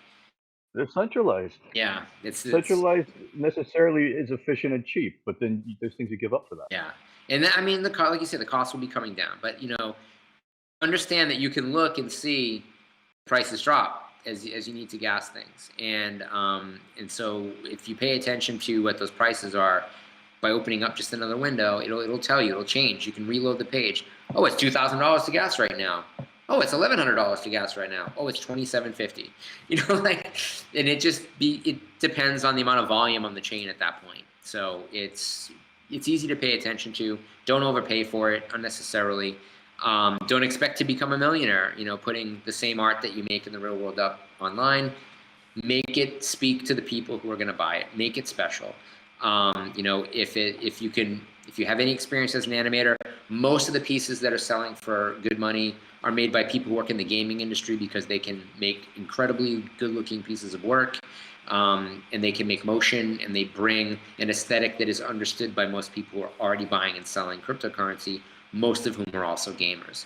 In that capacity, that's where I'm completely, out of the loop. I do not play video games almost at all. I appreciate them. I'm just not a very good player. In that sense, I should love CryptoPunks because the last game I was good at was Super Mario 2. But and I could probably still rescue the princess with I knew all the cheats to get through. But I do appreciate the work that goes into the new games. I sat and watched, someone did, they captured the whole gameplay and demo of the Miles Morales Spider-Man game. It's 3 hours and 20 minutes, I think, or 4 hours and 20 minutes. And I watched it, and it's the second best Spider-Man movie. Like, that demo from start to finish, I love. Like, I may watch it again tonight now that I've mentioned it. Like, I may dedicate another 4 hours to watching gameplay, storytelling mechanic, because it's that fucking good now. And so, like, if the people that are making that game are making their own NFTs where they can actually make their own money instead of working for a company on somebody else's IP, that's awesome. Let's support them in that endeavor. Same with the comic artists. We talk about digital work. Like, I love that people who are only working digitally and because of that for years could not make a secondary income of producing a physical work to resell can now do that. I'm going to support that. Like that to me is the coolest thing that I can spend my money on is enriching the life of a person who has given something to me that makes me happy. And that is another huge part. Like when you talk about where to invest, that's a great place to start. It's a great place to start because you're not just investing in making money back. You're actually investing in the longevity of someone who is going to continue to produce work. And that should make their work appreciate in value, which then makes your early investment a very good investment in a financial sense. So, I mean, there's all different ways of talking about investment. I think we're talking about financial usually, but that's a helpful way of looking at it. You can be prouder, perhaps. I mean, I don't think it makes you any better than anybody else, necessarily if you are doing that. It gives you another reason to feel good about making a financial decision. And a lot of people need that push, in making decisions, especially if they're talking about investing something that could go in a lot of different ways. And it's not like you're limited to where you can spend your money. You have a lot of places you can spend your money. So what can offer you a return on your investment that makes your spirit a little bit lighter, that gives you something that you enjoy? This is something that I think that can accomplish all of those things. And if those things are important to you, if there's other things, make a list. What's important to me? Go look at the artwork. Does it fulfill this need? I mean, that's a good way to live life, right? Like, what makes me happy? What makes me unhappy? Does this decision bring me closer to this, or does it bring me closer to that? That's how we should all be living our lives. Like every one of us. Not many people do. But if you can have something that can help you make those decisions and make you feel really good about the decision that you made, that's a good investment in you, which makes whatever you're spending your money on a good investment anyways. Well, I'm actually looking at NFTs as a good, almost like a proxy for learning how to trade equities and what. Totally. I know a lot of people have a lot of natural resistance to it because Wall Street spent a lot of time and effort making it seem like it's this mystical thing that only they can do, right? Whereas like NFTs is a lot more approachable, but in principle, it's the exact same kind of market-based system. Yeah, So, it's a good beta test. Yeah, excellent, Dave. Right. Well, I think we're going to wrap it up for today. This has been a wonderful conversation. Sam, do you have any remaining questions? No, I think that's a good place to leave it off. Just invest in the things that make you happy. Yeah. Yeah. And there's a lot out there to make you like happy. It's not a shortage. There's no scarcity of that, probably. So yeah, that's NFT this guy. Doge 2. Yeah. Well, thanks, right. guys. Have a great afternoon. Yeah. Great. You too. Take care. Have a good one. Thank you. Bye-bye. Take care.